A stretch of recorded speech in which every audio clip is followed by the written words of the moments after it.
London, March 25, 1807. A thick damp fog clings to the stone buildings of Westminster. It muffles the sounds of horse-drawn carriages on the muddy streets. Inside the hallowed halls of Parliament, the air is electric, thick with anticipation and the weight of decades of debate. A hush falls as the final votes are tallied. The result is read aloud. The act for the abolition of the slave trade has passed. A wave of emotion, a mixture of solemn relief and quiet jubilation, sweeps through the chamber. For the men who have dedicated their lives to this cause, it is a moment of profound victory, a turning point not just for an empire, but for humanity itself. This single legislative act, born from years of tireless struggle, signaled the beginning of the end for a brutal and profitable system. Outside, the news spread slowly at first, carried by word of mouth through the city's labyrinthine lanes. In coffee houses, where merchants once boasted of their profits from the Africa trade, a new conversation begins. In church halls where abolitionist groups gathered to pray and plan, there are tears of gratitude. The ringing of a distant church bell seems to carry a new message, not of commerce or of time passing, but of a moral line being drawn in the sand. Politicians in their grand houses react. Ordinary citizens who sign petitions in their humble homes react. It was the culmination of a long, arduous journey from moral blindness to a dawning and powerful sense of justice. Imagine a single ship, the Anne, docked in the bustling port of Liverpool just a year prior. Its wooden hull is stained by the sea, and its rigging a complex web against the gray sky. Below its decks lies a human cargo, people stolen from their homes in West Africa, chained in suffocating darkness. Gulls cry above the quay. Cargo is being loaded. Sailors shout on the decks. This vessel, and hundreds like it, represented the cold economic reality of the slave trade. The news of the 1807 Act would not reach such ships at sea for weeks or months, but its legal power traveled faster than any vessel. To understand the victory of 1807, one must first confront the sheer scale and brutality of the system it dismantled. The British slave trade was a highly organized and chillingly efficient commercial enterprise, often referred to as the triangular trade. Ships would depart from major ports like Liverpool, Bristol, and London. Their holds were laden with manufactured goods, textiles, guns, alcohol, and trinkets. They sailed south to the coast of West Africa.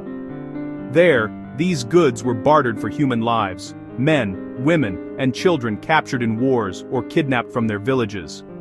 Forced onto these ships, their humanity stripped away and replaced with a price tag.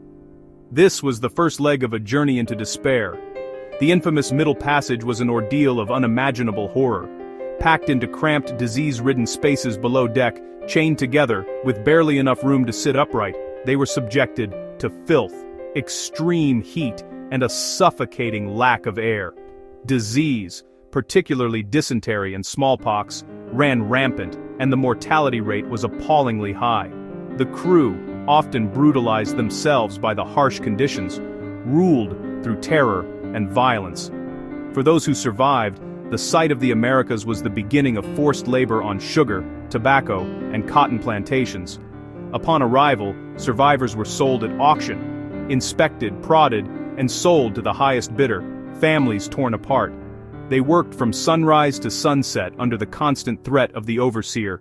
Life expectancy was short, the system extracted labor until the body gave out.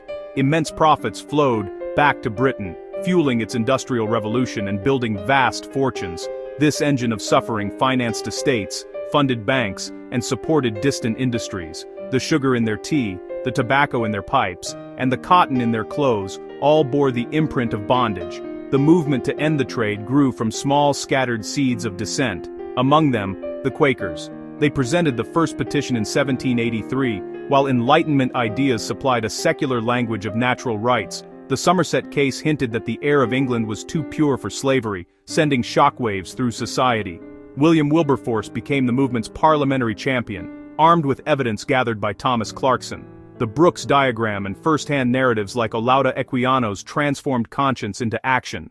After years of attrition, a clever strategy and shifting public conscience broke the stalemate. The Foreign Slave Trade Act of 1806, framed as a wartime measure, turned the tide. A new government was more sympathetic. The moral consensus had changed. The final vote in the Commons was a landslide, 283 to 16. On March 25, 1807, the bill received royal assent and became the Act for the Abolition of the Slave Trade.